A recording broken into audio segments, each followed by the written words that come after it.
going to leave the Didache and move on to something else, which we'll get into a little bit today.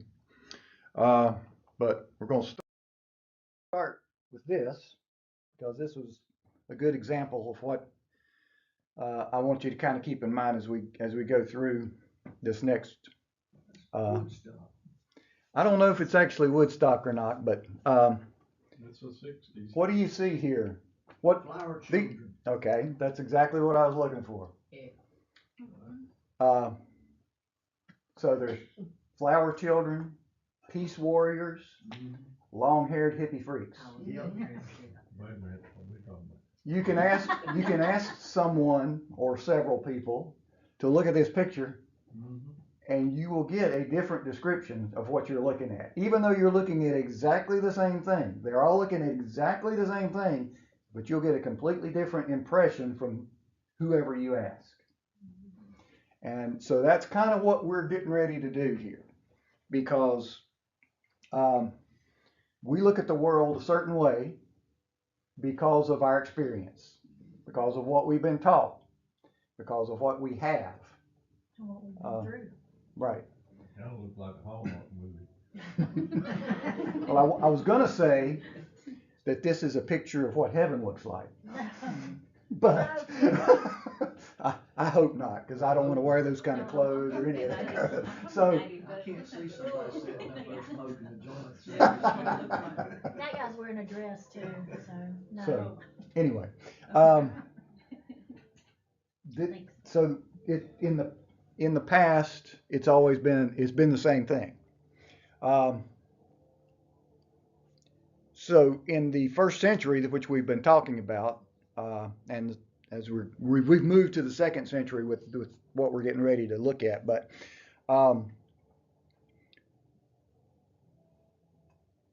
people who called themselves Christians, who were Christians, didn't look at the world the same way. Some looked at the world, and even if they had gone through the entire experience that we're familiar with, they were Christians in church, Holy Spirit, all of that. They didn't see the world the same way. If they'd grown up Jewish, in the Jewish religion, they saw the world, even though they were a Christian, they still saw it through a Jewish lens. If they'd grown up in the world of the non-Jewish, the Greek, the Roman, that sort of thing, then they saw it through that lens. So what we're going to be looking at for the next however long this takes, we'll be looking at the world through that Greek and Roman lens from the Christian perspective. And you don't always see exactly the same thing. In fact, you can see something radically different from what you're used to. So that's what we're going to talk about. What you also have to keep in mind, so what we're looking at here is what is not the canon, what didn't make it into the canon. What we have in the canon is a perspective on Christianity. It is the perspective that won. And if you are a committed Christian, what you have to accept is that the perspective on Christianity that won was the right one, the one that God directed. You have to accept the fact that God directed men to choose the right books to study and to throw all the other ones out. But you still have to keep in mind that you're getting that perspective. That's the only one you have. From a Christian perspective, if you accept the canon, that is the perspective on all these things that we have to work off of. But that didn't happen for 300 years. It was still coalescing in the period that we're talking about. So the people who wrote, or the people who worshiped in the form that we're going to be talking about here with this book, didn't consider themselves crazy, wild, weird. This is the way they saw the world. This is what they accepted as the truth, just as much as we accept the truth the way we take it from the New Testament. Okay? And they're looking at the same stuff that we look at. I mean, they were worshiping Jesus and God the Father, but in a completely different perspective than what we're used to. So just kind of keep that in mind. This Gnosticism, which is what this is basically the textbook for Gnosticism, or at least one major branch of Gnosticism. And it was extraordinarily common. It wasn't a tiny minority. It was a very large minority, and in fact, it probably at some points was a majority of the way Christians, people that call themselves Christians, thought. But eventually, it found itself on the ash heap, because what we have in the New Testament, what we have as the canon, was the correct form as the church fathers finally worked out. So we have here John's secret, which is typically called the Apocryphon of John. But the word apokryphos in Greek, means secret. So the secret of John, it's John's secret. And it wasn't John's secret, because the story here that we're going to eventually get into is that after Jesus' death and resurrection, John felt like he didn't have the whole story. So he does what people did back then. You've heard this before, and it's what Jesus did. You go out into the wilderness. And that's what John did. So John left Jerusalem, went out into the wilderness, and guess who shows up to tell him all the rest of the story? Yeah. So that's what we have here. Jesus telling John all the other stuff that he didn't tell everybody. And so that's John's secret. And that's what he's going to tell us as we go through this. Now, given that this is, so the contrast here between this and the Didache is pretty stark, and I'm not going to go through the entire Apocryphon of John because it doesn't have nearly as much bearing on what we need to know about, I think, as the Didache, because the Didache is, as I said before, a really good snapshot of what the first century was like for Christians that were more of a Jewish approach to Christianity, and how they were worshiping at the time the New Testament was being written. This is a century after that. This is basically some evolution on top of that. And again, from a Greek perspective, and when I say Greek, I mean Roman, all the people who weren't Jewish. From a Greek perspective, rather than a Jewish perspective. Okay? So that's the difference. So we're not going to get quite into as much detail here, but there will be plenty of detail. Enough for you to kind of get where we're going with it. So this is how it starts. The teaching of the Savior and the revelation of the mysteries together with the things hidden in silence. So this is what Jesus is going to give John to share with others, so that they would, by sharing with others, they become Gnostic. They have that knowledge, that special knowledge. So we'll get into that whole thing. And I'm basically going to start with a review. We've covered a lot of this before. Either this first part I talked about, but when we were first starting this, when we were starting the Gospel of Thomas, and then the second piece is something we talked about when we were going through the rapture stuff. So you remember this guy? Yeah. Who is it? Muhammad. Muhammad Ali. Okay, Muhammad Ali. And Al-Saman is his surname, I guess, where he lived. 1945 in Egypt. They were digging, looking for something. Either they were digging for this pitch that they burned as a fuel, or they were grave robbing. which they didn't admit to the grave robbing, but the speculation is they were really grave robbing.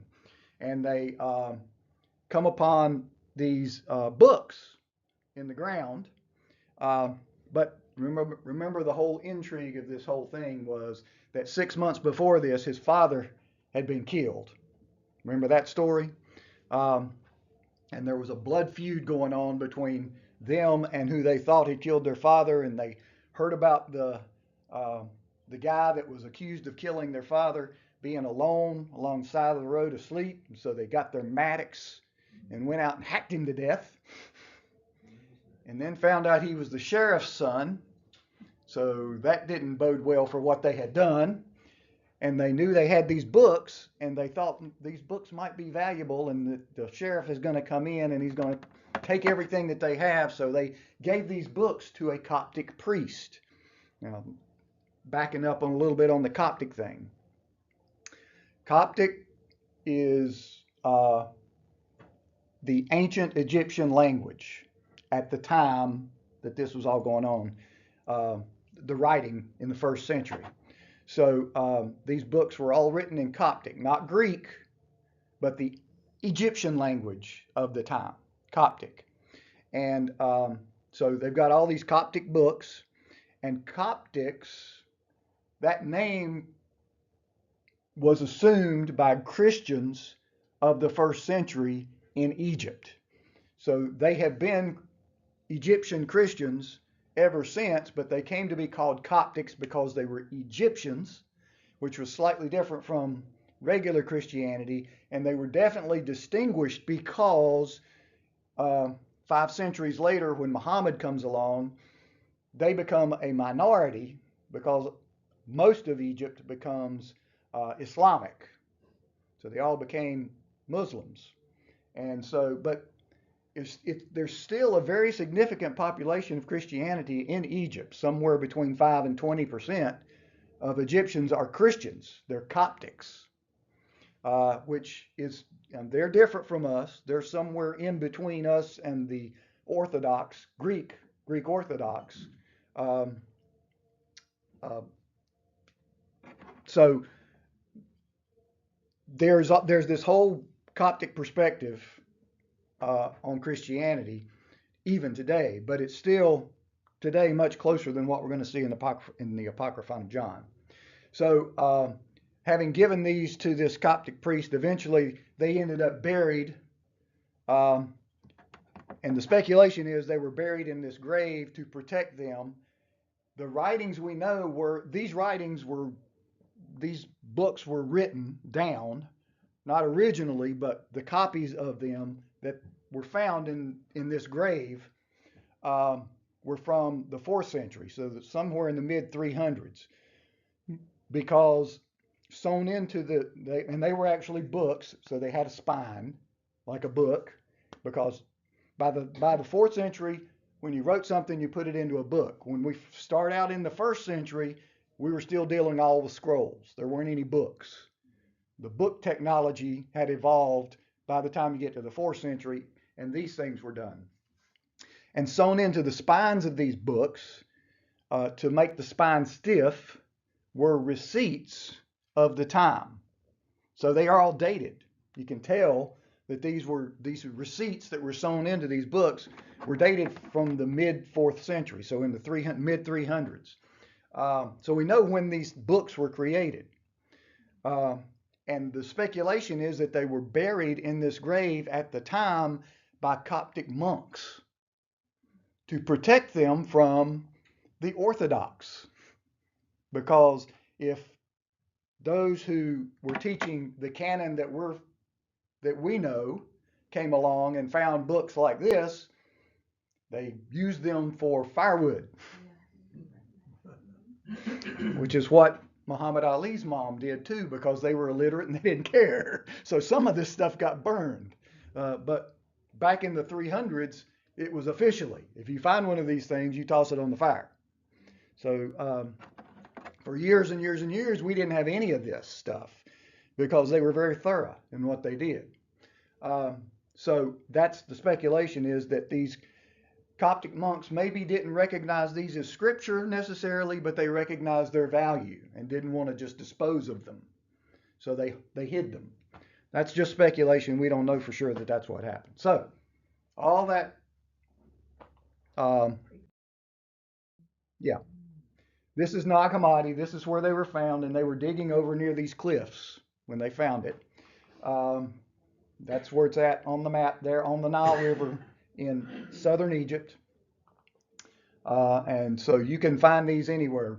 Go to any library or any bookstore, and somewhere you'll probably be able to find what is often called the lost books of the Bible, because it sells better that way. But it's most often, it's the Nag Hammadi texts. This is what they look like. And these ancient books are called codices. So one of them is called a codex. So when I use the word codex, that's what I'm talking about. Okay, and this is the situation in which it was found. That's what the Apocryphon of John looks like in Coptic. Okay, so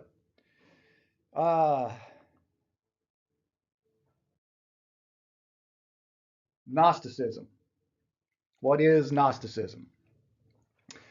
A collection of religious ideas and systems that coalesced in the late 1st century AD among Jewish and Christian sects, and the term Gnosticism does not mean specifically this, because it was humongous.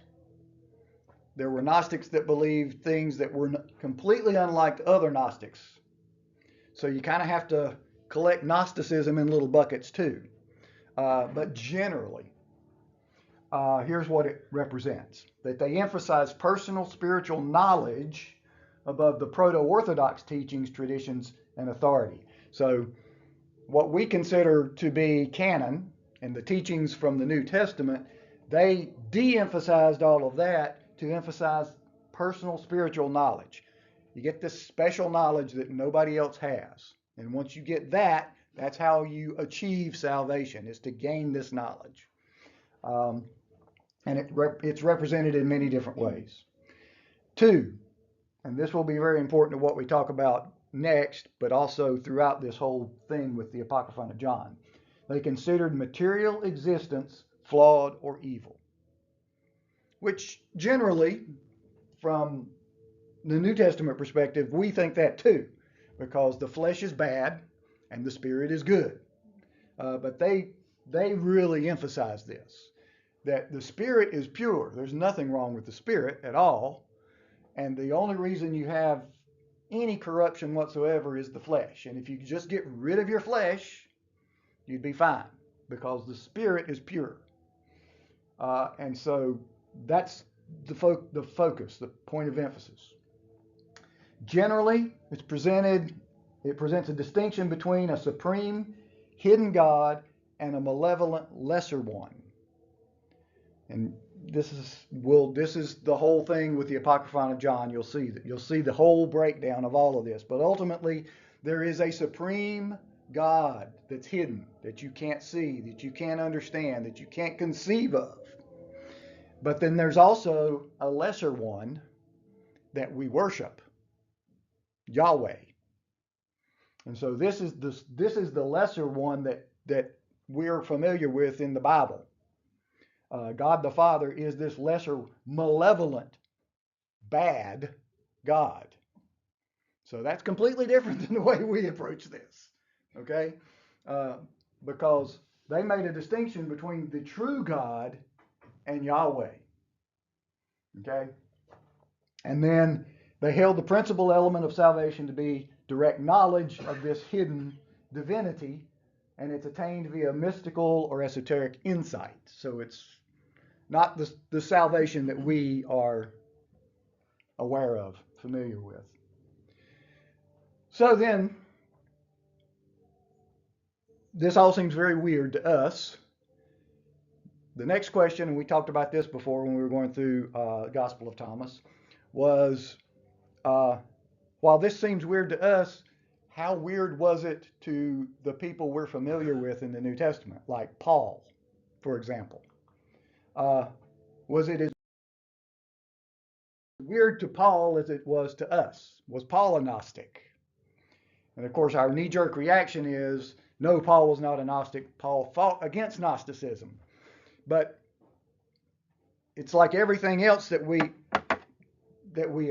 come upon that's different.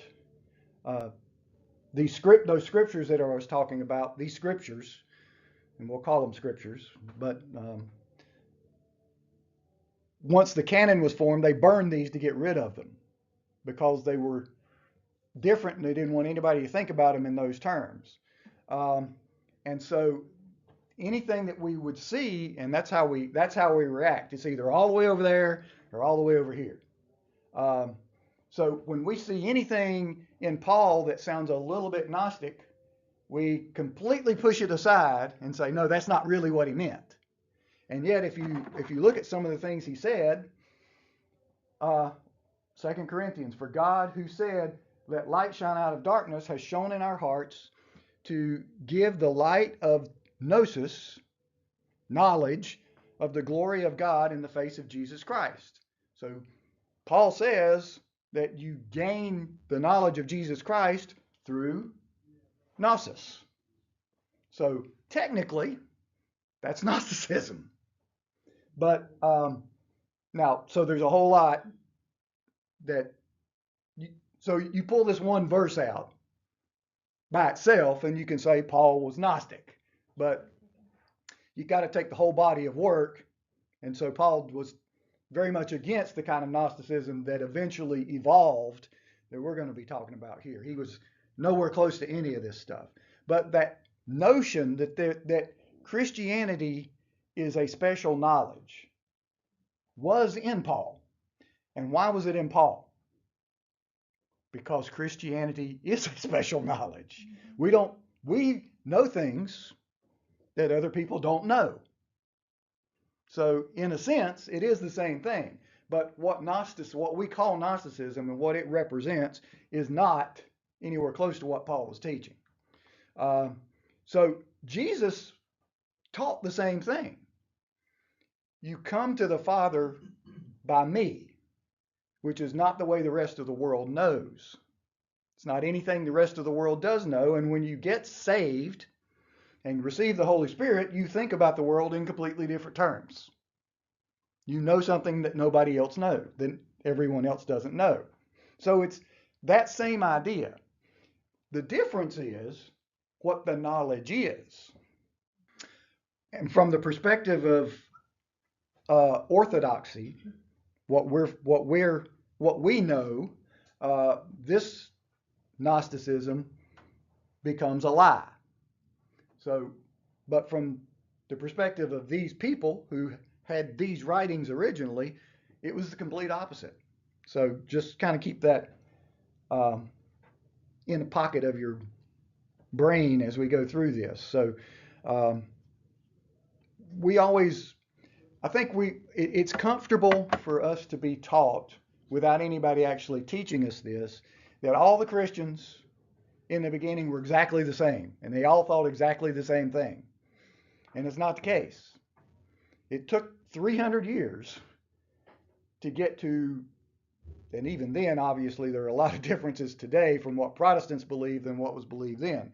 But it took 300 years just to get to the point that we would recognize it. So this is going to be the stark contrast to what we saw in the Didache in the Gospel of Thomas. Gospel of Thomas had some Gnosticism in it, but this is going to be the whole package. And it has as its source Socrates. So Socrates, you see the dates, we're 400 years, 500 years before Christ, and 600 years before the Gospel, the Apocryphon of John. So it had gone through some evolution by the time we get there. But Socrates is just one example. All the Greek philosophers were thinking in these same terms, but Socrates is the one who gets most of the credit for this. Um, and Socrates developed these ideas, but, and one of the things that he said, allegedly, that I kind of like, is that he said, I was conscious that I knew practically nothing. If you can get to the point where you feel this way, you're in good shape. Uh, so, but Socrates didn't write this because Socrates didn't write anything. We have nothing Socrates ever wrote down. We don't know that Socrates ever wrote anything down. What we have is what people who lived with Socrates wrote down. One of those was Plato. Uh, the only other one really that of any significance was a guy named Xenophon, who was a little more practical than Plato. Plato was a philosopher, and Plato wrote. We got a lot of Plato, and he documented what Socrates taught him. And one of the things that Plato wrote is something called the Republic. And it just so happens that amongst those 13 books that were found at Nag Hammadi, you have all these Christian writings and a copy or a partial copy of the Republic. So we know they were familiar with it, and we know that they felt some affinity to it. And what is even more interesting about it is it was only a partial, or probably only a partial. What we have left is only a partial of it, and it was not exactly what Plato wrote. They had gone in and tweaked it, made some alterations to it, so it would better fit the way they were thinking. So we know we get a lot of ideas from this Gnostic approach from Plato. And so the main thing that we start with there is an idea that Socrates, through Plato, comes down to us that's called the theory of forms.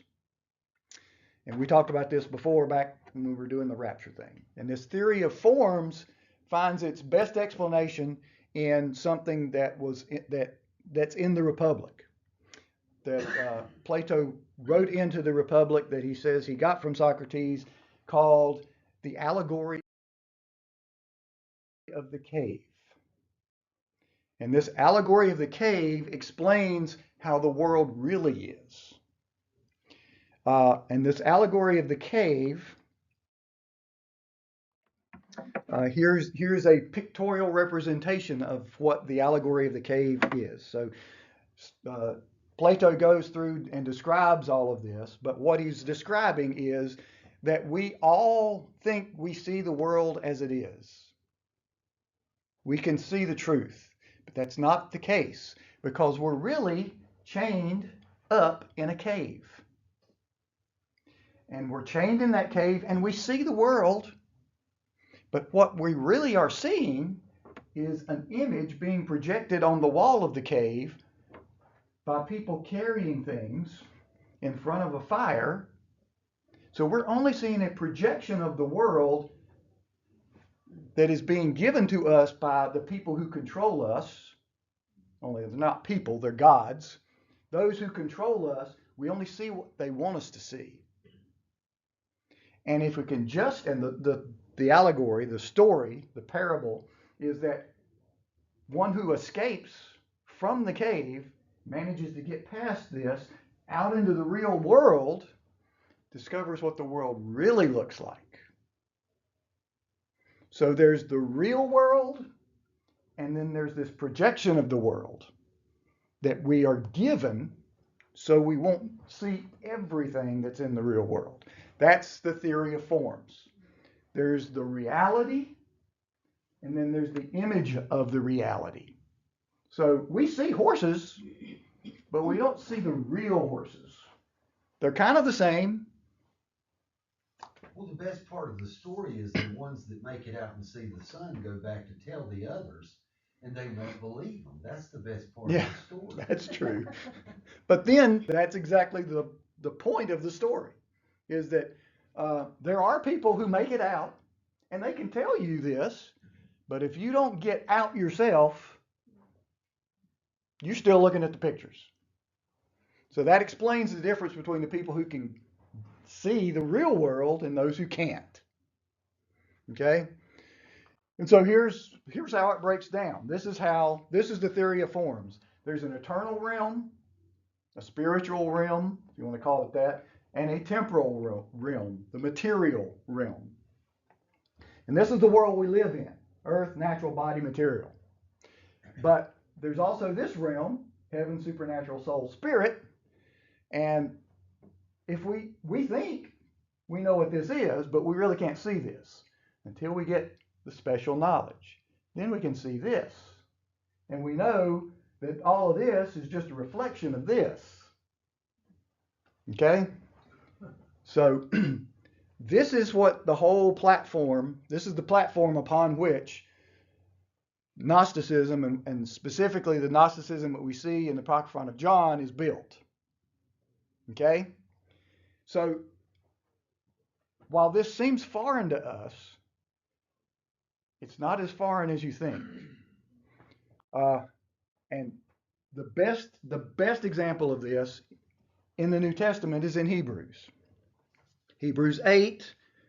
Now, the point in what we are saying is this. We have such a high priest, one who is seated at the right hand of the throne of the majesty, a minister in holy places, in the true tent that the Lord set up, not man. And who's that? Jesus is sitting at the right hand of the Father. That's who he's talking about here. And he's sitting on this throne in the majesty of heaven. He's a minister in the holy places where? In heaven, okay? In the true tent. What's that a reference to? The tabernacle, which eventually became the temple. But this is what? The true one. That the Lord set up, not man. Okay, you see what I'm talking about here? All right. For every high priest is appointed to offer gifts and sacrifices. Thus it is necessary for this priest also to have something to offer. Now, if he were on earth, he could not be a priest at all, since there are priests who offer gifts according to the law, which is an earthly thing. They serve a copy and shadow of the heavenly things. For when Moses was about to erect the tent, the tabernacle, he was instructed by God, saying, see that you make everything according to the pattern, the model that was shown to you on the mountain. What model did he see? He saw the true temple in heaven and made a copy of it in the material world. Okay? The next chapter he says this, thus it was necessary for the copies of the heavenly things to be purified with these rites, but the heavenly things themselves with better sacrifices than these, the sacrifice of Christ. For Christ has entered not into holy places made with hands, which are copies of the true things, but into heaven itself, now to appear in the presence of God on our behalf. So you see that what seems weird to us didn't seem weird to the writer of Hebrews. He actually put it in the book of Hebrews. And there's another angle on this. The synoptic gospels, Matthew, Mark, and Luke, are much more Jewish and straightforward than the fourth gospel. The Gospel of John breaks free from that bondage of the way things always have been, and there's a little bit more of this Greek perspective in the book of John. And you see it immediately in the first chapter, because how does John start? Tell me how John starts. Was, which is the Greek word logos. That Greek word logos represents something more than just the word. It can mean the word, but they had a word for word. Logos had a special meaning in Greek. And it went back to, guess who? Plato. Because he described the logos as the true idea. Logos is the true idea. So in the beginning was Logos, Jesus, the true man, Uh, and so you have this same notion. You don't see anything about Matthew, Mark, and Luke does not talk about a pre-existent Jesus at all. As far as Matthew, Mark, and Luke were concerned, Jesus started in Bethlehem. And not to say that that's what they were trying to teach us, but they never talk about Jesus being pre-existent. John does. And if Jesus was pre-existent, where did he come from? He was in the eternal realm, and he took on material and moved into the temporal realm. So this idea is the same idea. Okay? So we're just seeing in the New Testament, we're seeing this idea. I don't really know how to say this, but the Gnostics took this and ran with it. I guess that's the best way to say it. And so then, so when you have a true core of an idea, we've talked about this over and over. You have the true core of an idea, but there's just not enough information there. What do? You make it up. So that's what the Gnostics did. They took what they knew, this true core, and they took what they had always known from their religion, and they whipped up all this mythology around it. And that's what we're going to see in the Apocryphon of John. It's kind of like a mini Bible. How did it all get started in the very beginning? And what does it mean to us now? So there'll be things you recognize, and then there'll be a lot of things you don't recognize. But we'll see the contrast of Christianity in the 2nd century. Okay? All right, we'll pick it up there.